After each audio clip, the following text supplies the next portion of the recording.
Hello, my name is Michaela Douglas. I'm in CIP Group 2, the online section of AGR 201, and for our topic, we chose sexual orientation. Hi, my name is Haley Lloyd, and today I'm going to be giving you a brief history of the LGBTQ community in the United States, discussing the 3 events that I participated in for our cultural immersion project, and discussing how I will apply what I've learned. Hi, my name is Alicia Myers. I will be talking about my immersion activities, how I will apply what I learned during this cultural immersion, my reflection of my own personal experiences throughout this, and then also the discussion of the movie that we chose for the group, which was A Single Man. Hi everyone, I'm Eric Russell. I'm going to cover the project statement for my group. We chose to do our project on the LGBTQ community.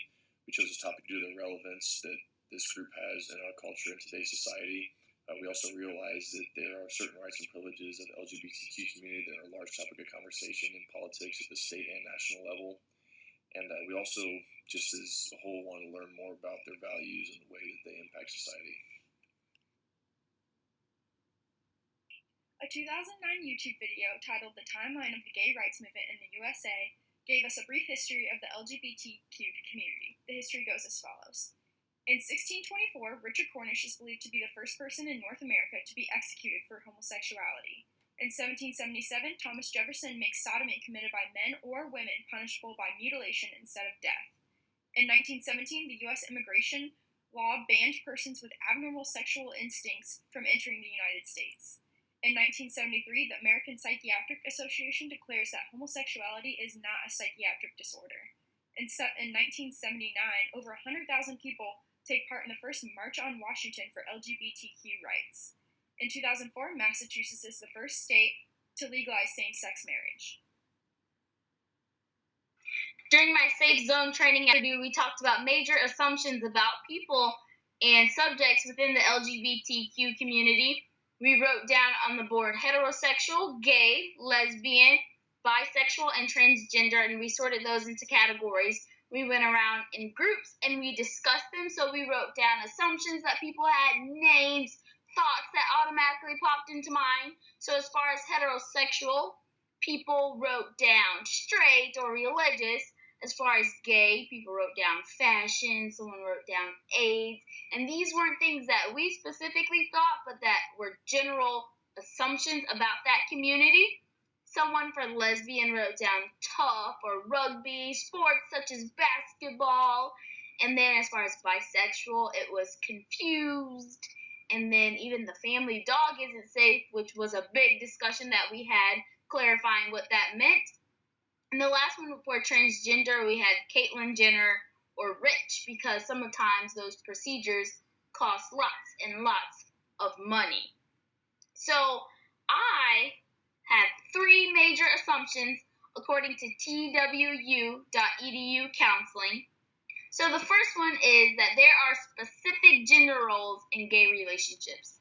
So someone has to be the male and someone has to be the woman. Someone has to wear the pants in the relationship. And this is mainly because our society is so set up for someone to be dominant, someone to be the male figure or the woman figure, someone to bring in the income, someone to take out the trash, someone to do the dishes, cook the meals. And this was discussed during our Safe Zone training where Agent Powell said, him and his spouse say, it's whoever feels like it. So he and his wife, they don't go according to what society thinks, who's a man and who's a woman. It's according to who's able to take out the trash, who's able to clean the dishes at that time. Another one, which is the second one, is that all gay men are glittery or fabulous. And I actually had this assumption about gay men, but I knew some weren't. But for the most part, I thought the majority were. So this was something that was refuted at the Safe Zone training. So someone was actually there within the group, and he spoke on that. He spoke on how it's hard for him as a gay boy who's not fabulous and glittery and rambunctious and doesn't want a whole group of girls that are all of his friends, how it's hard for him to fit in with what society thinks of gay people. So fashion's like, oh, you don't dress like, it's just hard for him to fit in with the norms of society. So that was another assumption that people had. And the last one was that bisexuals are confused and very promiscuous. So, because they're attracted to both men and women, many people think that bisexuals are confused. They don't know what they want. Well, in fact, in many cases, they're more sure on their sexuality than others. And since they're both attracted to men and women, people think that they're promiscuous so that they'll have sex with a lot of people. Just because you're attracted to both sexes and both sexes are appealing to you doesn't mean that you'll proceed to have sex with both of them. So those are three major assumptions about the LGBTQ community. The movie we chose for our CIP plan was A Single Man. It was produced and released in 2009, and it is about a man in the 1960s who lost his long-term partner of 16 years in a car crash, and his kind of grappling with the grief and his emotions, causing him to commit suicide. I think it showed a lot of great points about homosexual relationships. One of the first ones we thought as a group is the glass house they lived in, kind of symbolizing their want for freedom to be open in their relationship, but at the same time having blinds and such because they have to close off some of their relationship. We also noted the issue of homosexual relationships in the 1960s and how it was not considered socially acceptable yet, as to the point we are at now. The fact showing that, and the fact that when Jim died, his parents refused to call George, and in fact, a cousin called George to tell him that he had passed away. The last thing we noted about that was really important that stuck out was the monologue that George kind of spoke to his class about how fear of the minorities becomes prevalent to the majority when they threaten or they think they can threaten something that is important to the majority population. So my first cultural immersion activity that I participated in was attending a Purdue Safe Zone workshop.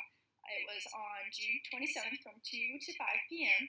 And what the workshop is it helps people create a safe, welcoming environment for LGBTQ community members to come seek advice, help from someone more one-on-one so they don't have to, maybe they feel uncomfortable going to the LGBTQ center. So making yourself available, being a better listener is a couple of the things that I took away from this workshop. And I learned a lot about different terminology and stereotypes and microaggressions to avoid. Also, the most important thing that I took away was how to ask for proper pronouns. If I'm confused on how to address a person, I learned how to just ask, and it's not offensive or anything. It's actually a better way to go about things. So, for example, if I wanted to know someone's pronouns, I would say, "Hi, my name's Haley. My pronouns are she, her, and hers. What are your pronouns?" And they would tell me their pronouns, and it would be a better way of communication. Also, if I continue to use the wrong pronouns with this specific person, it would be similar to myself calling them the wrong name over and over and over again, and nobody wants to do that. So at the end of the training, I got a Safe Zone certificate. For my second cultural immersion activity, I participated in attending a Key Flag meeting at the Life Journey Church in Indianapolis on July 12th from 6 to 8 p.m. So this was the one I was most nervous about because Key Flag is a support group for parents, friends, and family who have relationships to those a part of the LGBTQ community. And we went in a circle and told our stories, except I was really nervous because I don't have any personal ties to the LGBTQ community, so I wasn't sure how I was going to explain myself. But it ended up being totally fine. They were actually super supportive that I was there. They wanted to teach me everything that they had gone through, and they wanted me to learn from their mistakes and also learn from everything that they had accomplished as well as their children. And it was just so beautiful to hear all the different stories of the obstacles that people have overcame, of discrimination, like just becoming who you truly are. And it was really something special. It was probably one of my favorite events that I attended. For my third cultural immersion activity, I was a volunteer for Community North, and Community North took a day to go to the Indianapolis Black Expo Health Fair on Saturday, July 16th, and I volunteered from 8 a.m. to 1 p.m. So what I was doing was I was helping give free evaluations to anyone who wanted them. So the evaluations included blood glucose level, blood pressure, heart rate, BMI, all sorts of things. We also had different examinations like breast examinations and thyroid examinations. So we did all of that, but our most popular testing that we had there was for HIV and AIDS. So we had a whole pavilion for it, and we were giving free testing, and we were also educating the public. So we were passing out pamphlets. So this women with HIV, men HIV, and also HIV. What if I'm negative? So all of them had a bunch of statistics and preventative measures, as well as what to do if you find negative positive. But I did some research, and the most interesting statistic that I found was that according to Centers for Disease Control and Prevention, gay and bisexual men are the population most affected by HIV. African American gay and bisexual men account for the largest number of estimated HIV diagnoses, coming in at 11,201 people.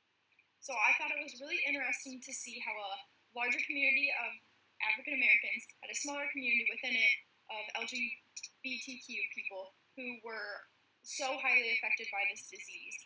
Thanks to this cultural immersion project, I am proud to say I've enhanced my understanding and expanded my knowledge on the LGBTQ community. I plan on taking everything that I learned to make myself a better communicator, make myself more available to anyone who wants to talk, and create a safe, welcoming environment at Purdue. So during my PFLAG meeting, there was a woman who was telling her story about how her son actually just graduated from Purdue, and she was telling all the stories about what he went through on campus and how he never truly found himself or figured everything out. He didn't have anyone to talk to and help him and get the resources that he needed. So he was really struggling with being a part of the LGBTQ community. And I never want to hear that from anybody, that they were depressed because they couldn't talk to anyone or they were struggling with who they are. I wouldn't want that for anyone. So I actually have already been in contact with a representative from Indiana Youth Group who I actually met at the PFLAG meeting, and I am planning to take advantage of my position. I'm actually a vice president of a sorority, so I plan on having the Indiana Youth Group come and give a LGBTQ training to all 125 members of our sorority. So I'm hoping that I can represent my sorority well and influence the entire Greek community.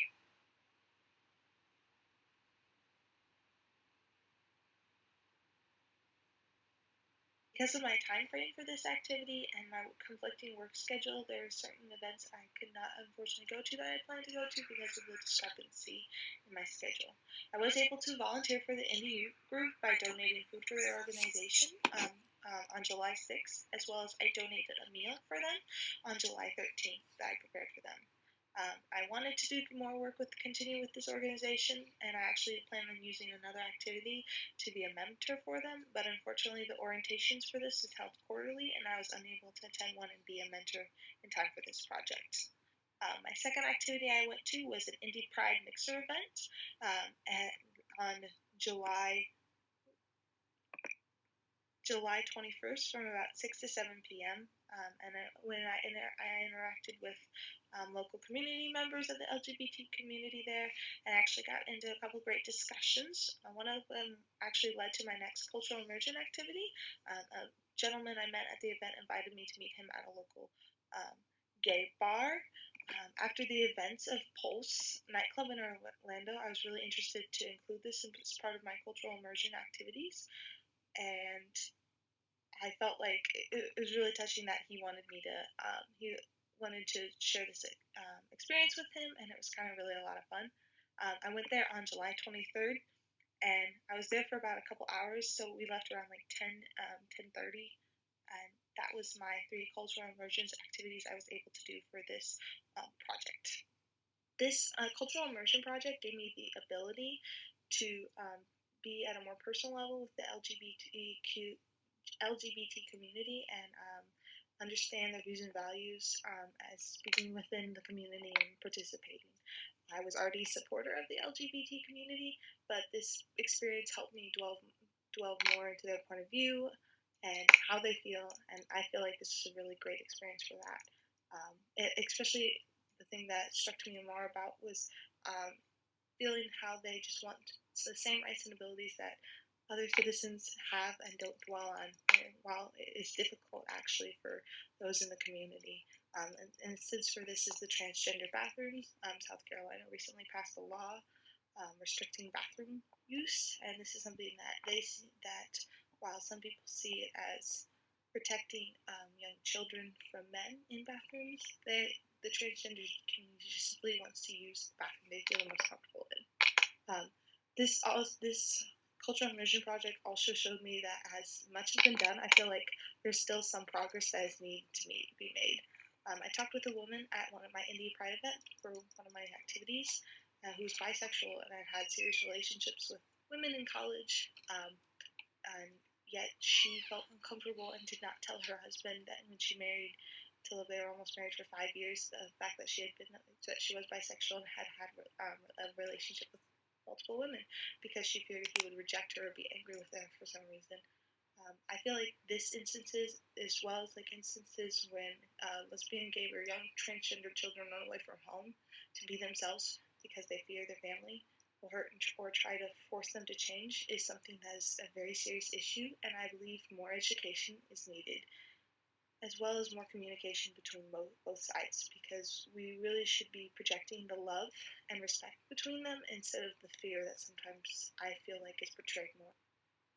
I want to apply what I learned in this experience by using it to promote education in my own personal community with friends and family about the LGBT community, as well as I want to use this to promote education with more of the public interaction and start more conversations about between the two main sides. I feel those against the LGBT community and those who support it. As far as my personal experience goes, my parents were always so religious. So I never willingly got to be around people in the LGBTQ community until around high school and college, where I gained some of the best friendships that I have now. My first activity was going to the Pride Parade in Chicago. Originally my parents weren't allowing me to go. It was on a Sunday. The Orlando shooting had just unfortunately occurred, and they were concerned for my safety. But my friend and I went. We took the train, and it was really different. That was a different experience, and I enjoyed it, seeing how enthusiastic people were and how caring they were about this community and how they wanted to feel equal because they should. It was an awesome experience. I gained friendships from that as well. Hey, add me on Snapchat. And so those people were awesome. Next, I went to Safe Zone training on July 12th at Purdue. That was an actual learning experience. I learned definitions. I refuted some thoughts that I had, assumptions that we had as a group, or questions that professors in the group also had. I learned how I should make assumptions about this or that, and how those people around me, how I should be a little more conscious about them to help them feel more comfortable on that campus. Next, I went to the Pride Center in Lafayette. In such a small city, they took me a tour. They gave me a tour of the center, and they gave me the history of how they began in such a small city as Lafayette and how they're improving. So my first immersion experience this summer, it was a personalized web conference with my cousin, who is a member of the LGBTQ community. He lives in the California area, actually in Los Angeles, Hollywood area. He's an actor. I won't use his name for privacy issues, but a little discussion with him and some of his friends over chat, and I asked them some questions about how they felt they were received in the community and how they felt that discrimination against their group as a whole was prevalent in the United States. What they thought that we could do as a society to help change that. And I thought it was good because it was an overall view from somewhere from across the nation from where I live. For my second immersion activity this summer, it was at the Moseyville Main Street on July 9th, which is in downtown Lafayette. I got on a website to look for local LGBTQ coalitions or communities, and a place called Pride Lafayette has a booth that was set up at the Moseyville Main Street. I went down there and asked them some questions, talked to them. Very nice people, asked a little bit more about the because I really didn't know what Pride Lafayette was, so I got a lot of good information from them. And later I offered to tear down their booth to help with a little bit of volunteering work. They said come back around 11:30 when they're cleaning up, and I helped them clean up, and it was a good time, good discussion. For my third immersion activity this summer, it was also another very locally based event. It was at the Typic New Festival, which is also in Lafayette, Indiana. This year it fell on June 18th. A daughter of my former boss has friends that are members of the LGBTQ community. She herself is not a member of it, but she's a strong supporter of it. So I got in contact with her through my former boss, and I met up with them at the festival. They were not part of Pride Lafayette, actually. They were actually just doing their own satellite booth almost in a way, and they had some flyers, wristbands, some free stuff they were trying to hand out to get people aware of their community and what they stood for. So I offered up to carry some supplies and hand out some items as well. After that, we had a fairly relaxed conversation. I asked them some questions that I put up for a survey in regards to what they felt were some issues at hand, maybe some discrimination, maybe things that they felt needed to change. Pretty good conversation, lasted about 2.5 hours.